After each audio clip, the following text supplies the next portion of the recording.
Hello everyone, I welcome you all for the course Engineering Metrology. So this is the second lecture on the topic line standards and end standards and line and linear and angular measurements.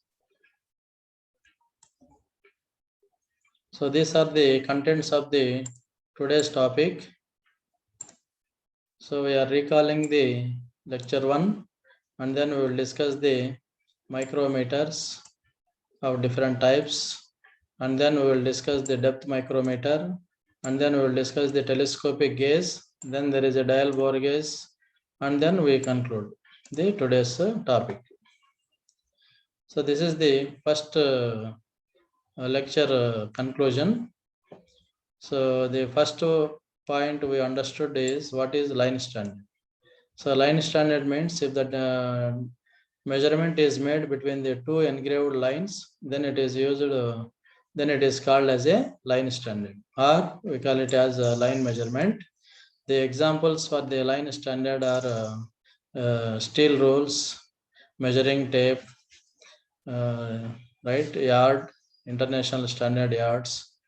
These are the examples. And what is and we understood what is end standard.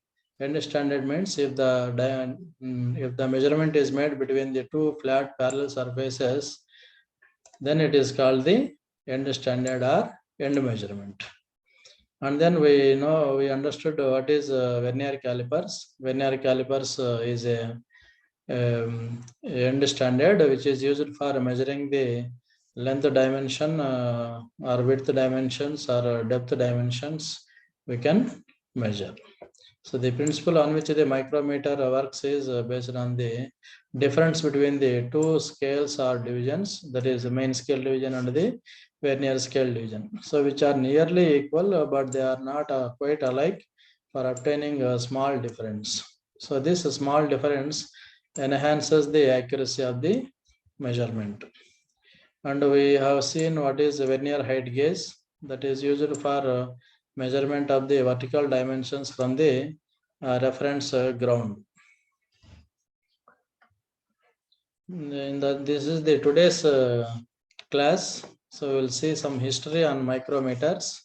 So this is the micrometer, which is designed and developed by James Watt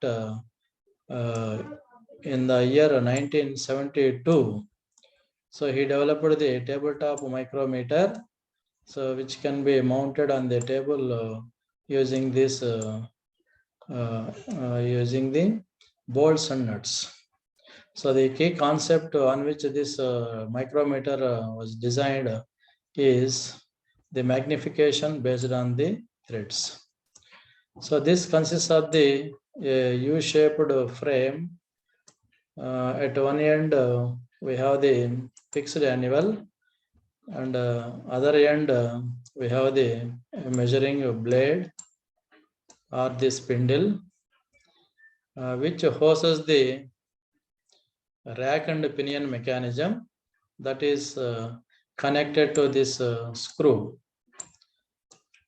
At the end of this screw, we have the large diameter disc, and there is a dial, and there is a small diameter disc, and there is a dial or needle. So the in between the two ends of the micrometer, we place the workpiece. So if you rotate this dial, the screw will rotate. That in turn rotates the pinion, and then the micrometer, the blade gets the movement and contacts with the workpiece. So the distance moved by this measuring blade is, or the spindle, is obtained from these two discs, because these are graduated in inches.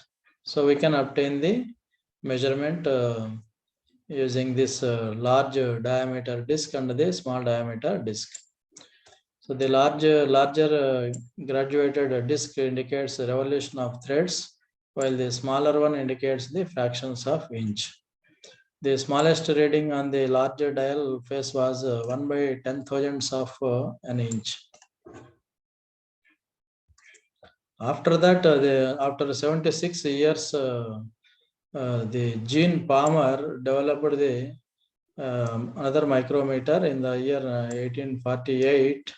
He is a French man who designed and also got patented the portable handed micrometer. Now this micrometer are used throughout the world.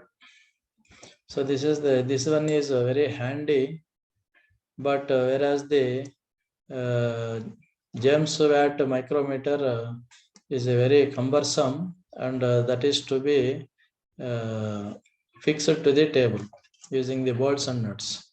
So this is very simple, and we can easily use with the help of hands for taking the measurements. So this Brown and Sharpe company, American manufacturer of clocks, watches, jewelers, and silverware, saw this device at the Persian exposition in 1867, and they impressed and they got the permission after 10 years. They obtained the permission from the Gene Palmer to produce this micrometer tool. So the micrometers have wide applications in the science fields as well as in the engineering fields. In the science fields, these micrometers are used for during the different scientific experiments, and in the engineering field, they use it to measure the outside and inside dimensions of finest objects up to high precision and accuracy.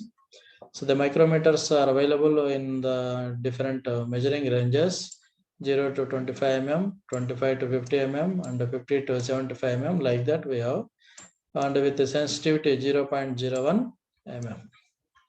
So micrometers are two types. One is outside micrometer, which is used to measure the external dimensions of the components, and there is an inside micrometer which can be used for measuring the internal dimensions of the components. So these micrometers are very useful devices for magnifying small measurements. And this for in micrometers, so we have an accurate screw and a nut. These two are used for measuring the measurement of the dimensions. So the micrometer works on the principle of screw and nut mechanism. So the principle on which the micrometer works is based on the principle of screw and nut. So here there is a screw. The spindle acts as a screw that is attached to the concentric cylinder of that is thimble. The circumference of this thimble is divided into a number of equal parts, and then screw is turned through one revolution. The axial advancement of the spindle is equal to the pitch of the thread of the screw. So this is the anatomy of the outside micrometer. So this consists of the U-shaped frame or a C-shaped frame which holds all the parts of the micrometer. So the gap between the gap, right? The gap of the C frame or U frame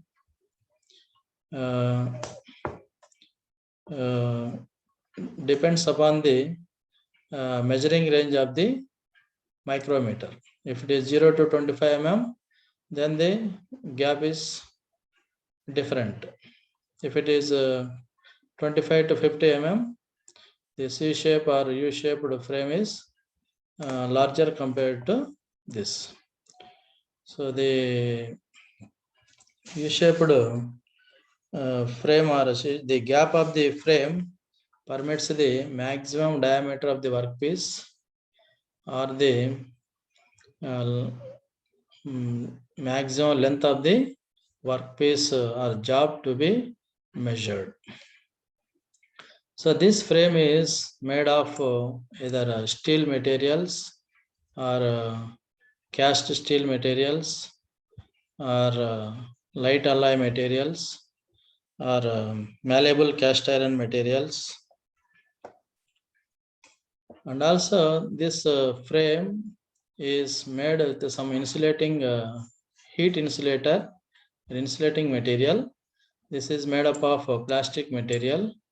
So this is provided to the frame because in order to prevent the heat flow from the operator to the frame or micrometer. So to prevent the expansion of the components of the micrometer.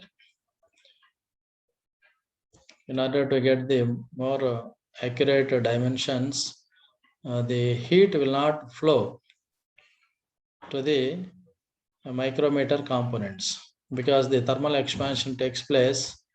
You may get the inaccurate measurements using the micrometer.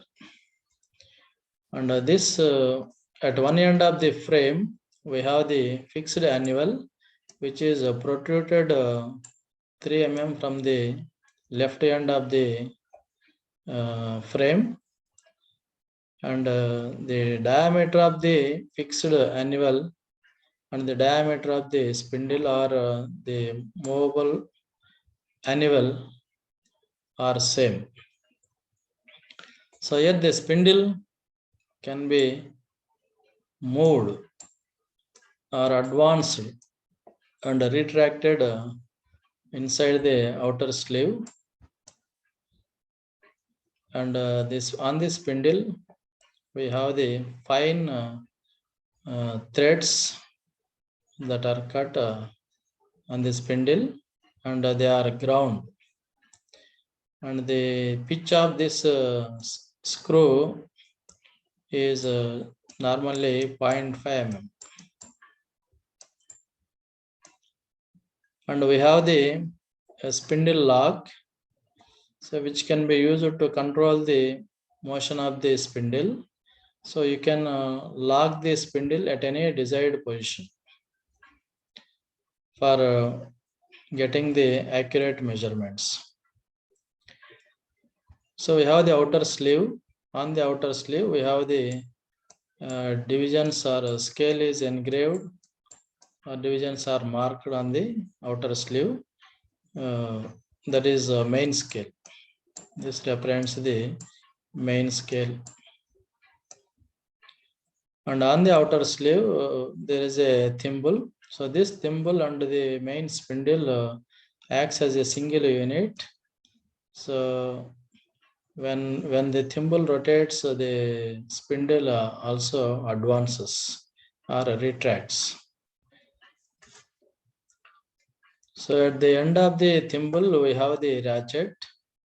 So to prevent the excessive force acts on the spindle, and there is a adjusting nut. So inside the adjusting nut, there is a main nut, so which is fixed to the inner sleeve.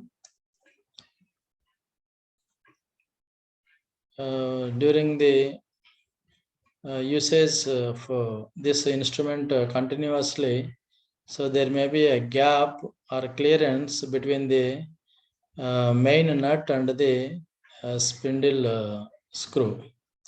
So in order to avoid the backlash error or the clearance between the main nut and the spindle screw, so we use the adjusting nut for adjusting the clearance.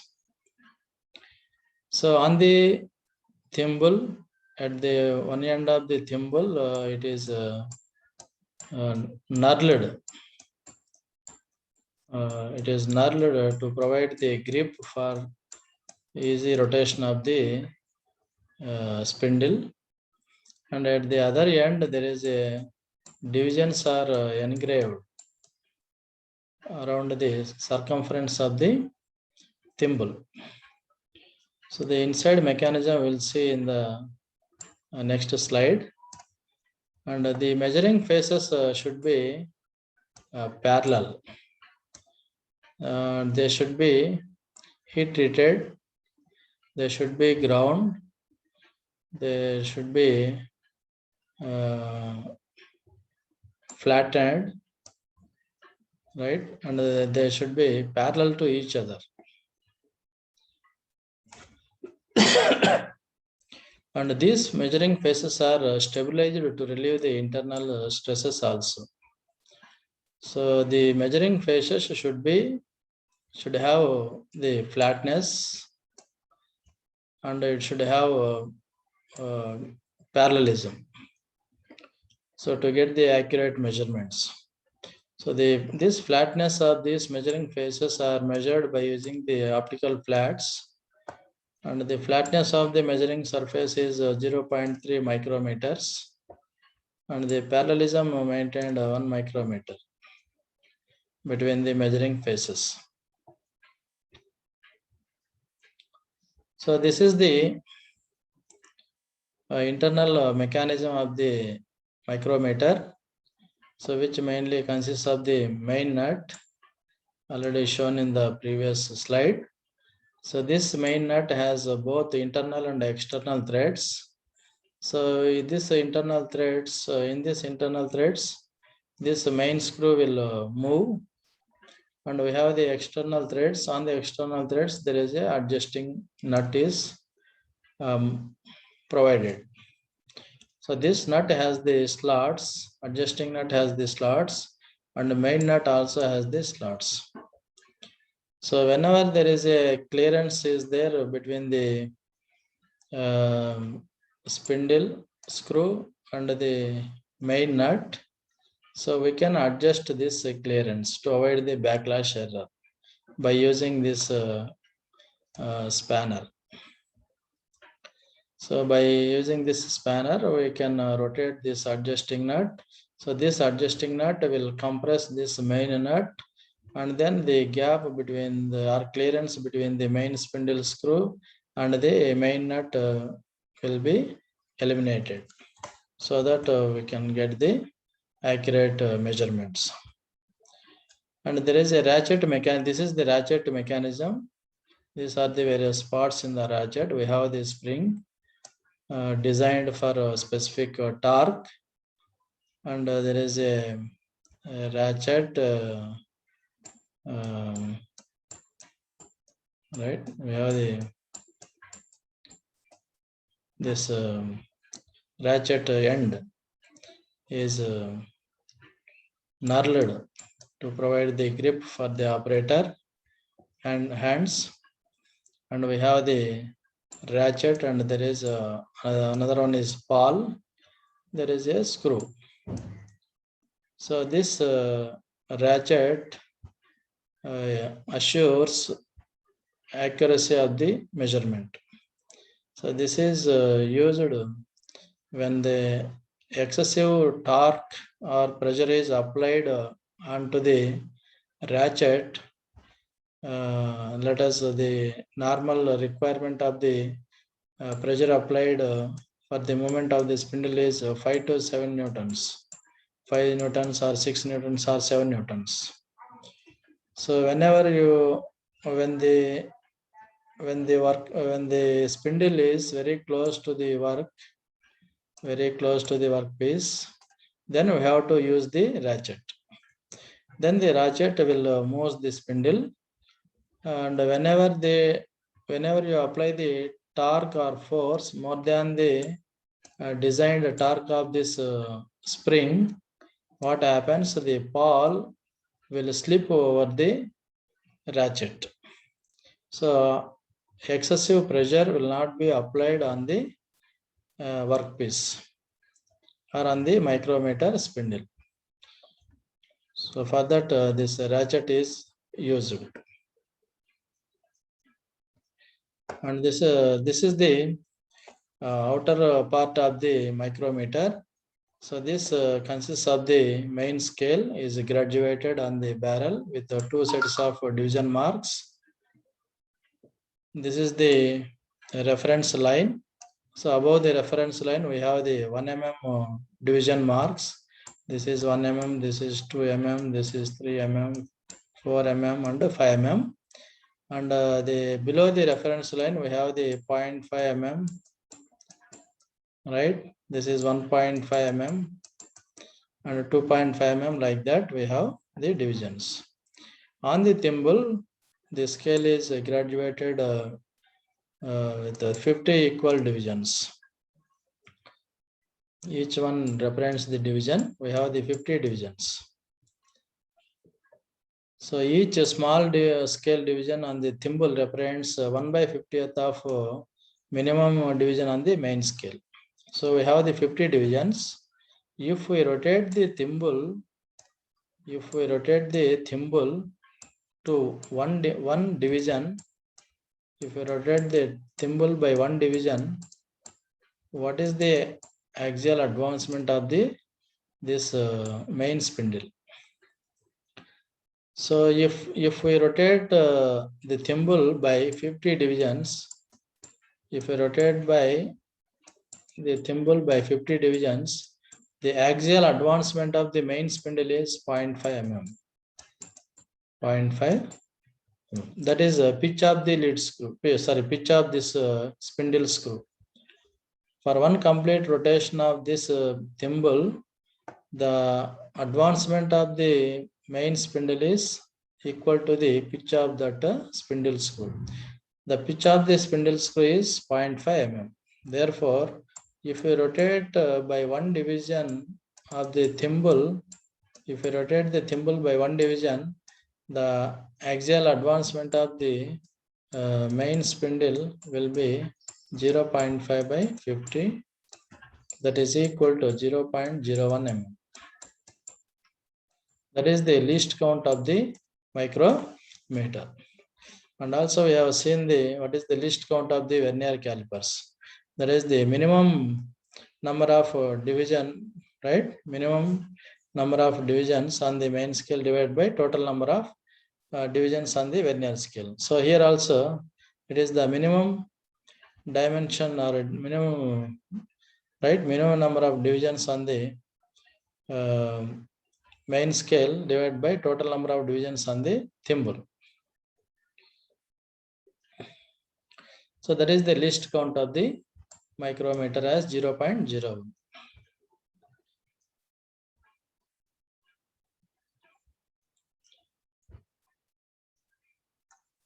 So this is the how we micrometer can be used for taking the measurements or reading. So let us, we are considering this as A reading and this as B reading and this as the C reading. Okay. So let us, we place the workpiece in between the fixed annual and the movable annual. This is the fixed annual and this is the movable annual and this is the micrometer. Now we got this is the reading. So what is the A reading? This is 5, this is 6 mm, this is 7 mm, and this line is not completely visible. So we take 7 mm as the A reading, and B reading we consider as 0. And what is the C reading? C reading is where the reference line is coinciding. So this is 35 and this is 40. So we moved 36, 37, 38 divisions. So 38. And what is the least count of this instrument is 0.01. So you will get 0.38 mm. So the total reading is sum of all the individual values of A, B, C. That is 7 plus 0 plus 0.38. You will get a 7.38 mm. Or you can get directly total reading is equal to main scale reading plus least count into thimble reading. So we will get directly the value. The main scale reading consists of the A plus B. this value is least count into total reading is C. So in that way, we will get the total reading. Similarly, there is another workpiece we placed here. We placed between the two annuals.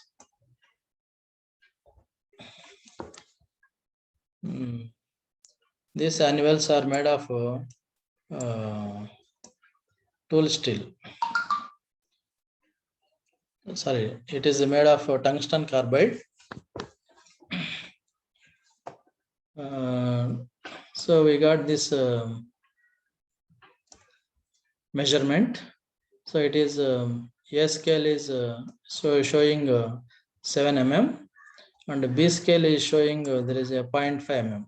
Okay, 7 mm. After 7, B scale is showing 0.5 mm, and C scale, it is the reference line. It is 20, it is 25. We have the 21, 22. So 22 is the C scale, C reading, and it is multiplied by the least count. We will get 0.2 mm. Therefore, total reading is A plus B plus C. You will get 7.72 mm. So in this way, we can use the micrometer for measurement of the dimensions. And these are the applications of the micrometer. This is a component which is very large component. We want to measure the dimensions. So this is developed or used for measurement in 1908 for measuring the diameter of this workpiece using the micrometer. It is a very large micrometer designed for the specific applications. So here also it is designed for measuring the large diameter of the workpiece. These are some special purpose micrometers. Let us first one is a blade micrometer, which is this type of micrometer is used where the normal micrometer annuals cannot be inserted into the narrow grooves for measurement of the diameter. So in that case, we use the blade micrometer. So in this, the blades, the ends are right like blades. They can move inside the narrow groove and will give us the measurement of the diameter. Similarly, there is an inside micrometer. It is a caliper type we can use for measuring the width of the slots or length of the slots or diameter of the slots can be measured using the inside micrometer. Similarly, there is a spline micrometer which can be used for measuring the diameter of the splined shaft. Similarly, there is a tube micrometer which can be used for measuring the thickness of this tube. So it is a tube is having some thickness. We want to measure this thickness. For measuring this, we use the tube micrometer for measuring the thickness. This is the point micrometer which is used for measuring the root diameter of the screw thread. So the root diameter of the screw thread. There is a screw. Okay. There is a screw. And this is the screw thread micrometer which can be used for measuring the effective diameter of the screw thread. And there is a disc type outside micrometer which can be used for measuring the root tangent on spur gears and helical gears. At the root point, we want to measure the tangent, root tangent on the spur gears and helical gears. So we use disc type outside micrometers. Similarly, ball tooth thickness micrometers we can use for measurement of gear over the pin diameters. And there is a V annual type micrometers. This can be used. This provides the provision for measuring the odd number of fluted cutting tools. So let us have the 3 flutes are there, 5 flutes are there, right? The shape will changes. In that case, for measurement of this diameter, outer diameter of the fluted cutting tools, we use the V annual micrometer. And this is the micrometer with the prismatic measuring surfaces. This is the prismatic measuring surface, and measures the test pieces with an uneven number of grooves, such as milling cutters, tabs, and drills, as well as odd polygon number of faces. We can use this type of micrometer. So here you can see this figure shows the measurement of the outer diameter of the this tap. So it is a tap which can produce the internal threads on the workpiece. So for measuring the outer diameter of the tap, we use the prismatic measuring faces. Similarly, there is a micrometer with a small measuring faces, where the normal micrometer ends cannot be used for measuring the small grooves, where the normal micrometer ends cannot enter into the small grooves. So there we can use this type of micrometers for measuring the grooves, feather grooves or splines, and other which are difficult to reach the measuring points. So we use. There is another type of micrometer with the spherical measuring faces. There is a round measuring faces are there for the fixed annual and the movable annual, for measuring the concave surfaces. This figure shows the measurement of the concave surface of the workpiece with spherical measuring face micrometers. And this is the gear pitch measuring instrument micrometer. This flanges with ring shaped measuring faces. These are the ring shape measuring faces for root tangent lengths on gears, gear pitches. Distance between the grooves and the slots can be measured. There is a ring type measuring faces which are used for measuring the gear tooth thickness directly in digital format. So it is a digital type of micrometer for gear tooth thickness. And there is a screw thread measurement thickness for measurement of the pitch diameter inspection. So here we have different sizes and different sets available. We can use depending upon the pitch measure. Annual with adjustable holder for mounting a measuring insert with prismatic faces. This is another one is called the sheet metal micrometer, which can be used for measuring the thickness of the sheet metal. So this sheet metal micrometer consists of the U-shaped, very deep U-shaped frame for allowing the large length of the sheet metal, and there is a circular dial which can directly gives the thickness of the sheet metal.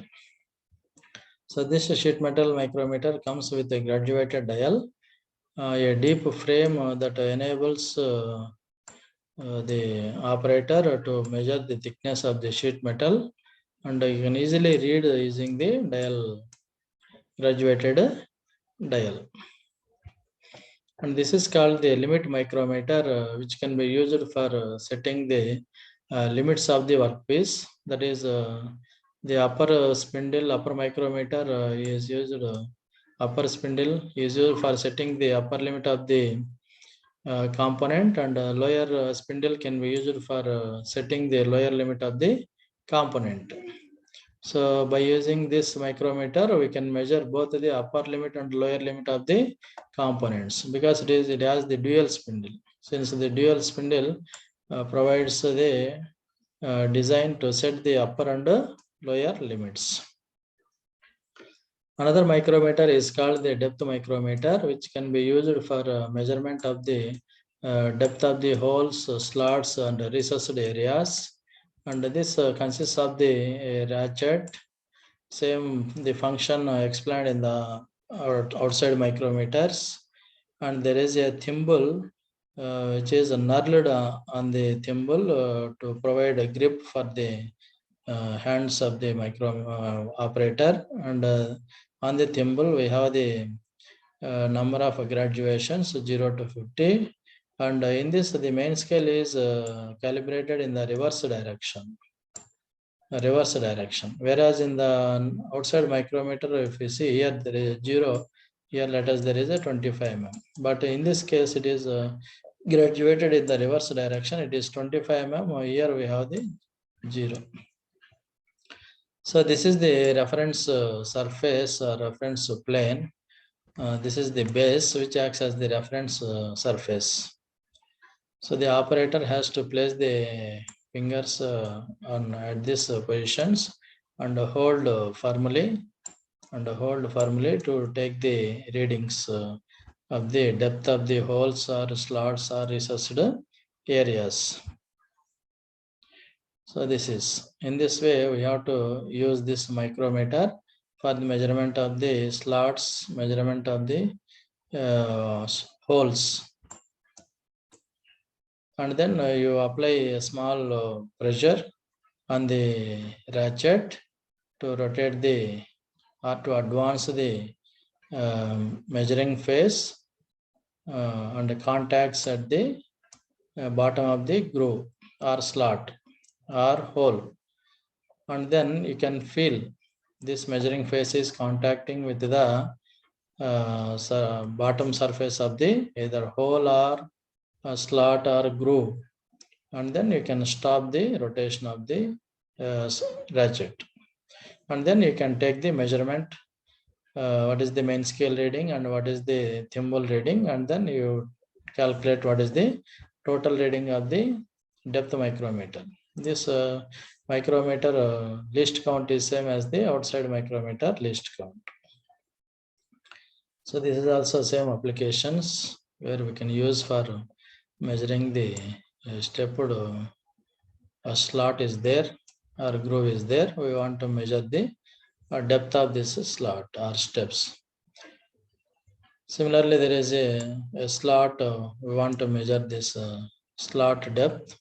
So here also there is some component is there where we can use the micrometer for measurement of this depth of this slot or step. So another one is called the telescopic gaze. So this gaze is not a direct measuring device, it is an indirect measuring device. So which can be used for measuring the internal diameters of the holes, slots and grooves, etc. So this consists of the handle. This is the handle, and there is a two rods provided in the tube at the one end. At the another end, there is a locking screw or working screw is provided. So the two spherical ends are the two ends of the rods are spherical shape, and this can be slide inside the tube, and you can lock the these ends of the rods at any desired location by using the working screw or locking screw. So when we want to take the measurements using this telescopic gaze, so you can press this as two rods and then you insert into the hole or slot where we want to take the measurement. Here inside there is inside the tube there is a spring, so which can force this two rods apart, and then they may contact the inner surface of the material of the workpiece, and then you can use the working screw or locking screw. By rotating this locking screw, these two rods can move away. By rotating in the anti-clockwise direction, these two rods will move away and contacts the inner surface of the workpiece, and then you lock it, and then you take this telescopic gaze out from the either hole or slot or groove, And then with the help of this micrometer or with the help of vernier calipers, you can take the reading. Because it is an indirect measuring device, it will not give the measurement value directly. So this you have to transfer onto the either vernier calipers or micrometer. So you place this the telescopic gauge in between the two measuring faces of the micrometer, and then you take what is the value of the main scale reading and the vernier scale reading. So you get the what is the total reading of the this slot or depth, the hole or groove. So this is used for measuring the inside diameter of the IC engine cylinders. You can measure, and also what is the diameter bigger diameter of the connecting rod and the smaller end diameter of the connecting rod also you can measure using the telescopic gauge. So we have the varieties, different sizes of the telescopic gauges. So we can use with the help of either micrometer or vernier calipers. So this is the dial bore gauge. This bore gauge is used to measure the inside diameter of the hole or cylinder or pipe with a high degree of accuracy and speed. So this dial bore gauge can measure the bore directly by using the telescopic pistons. We have the standard telescopic pistons of different sizes. So we can use depending upon the diameter of the hole you want to measure or check with the right. So here IC engine diameter, IC engine cylinders or bores can be checked or measured using this standard telescopic pistons. So this is a combination device of both the telescopic gauge and the dial indicator in one instrument.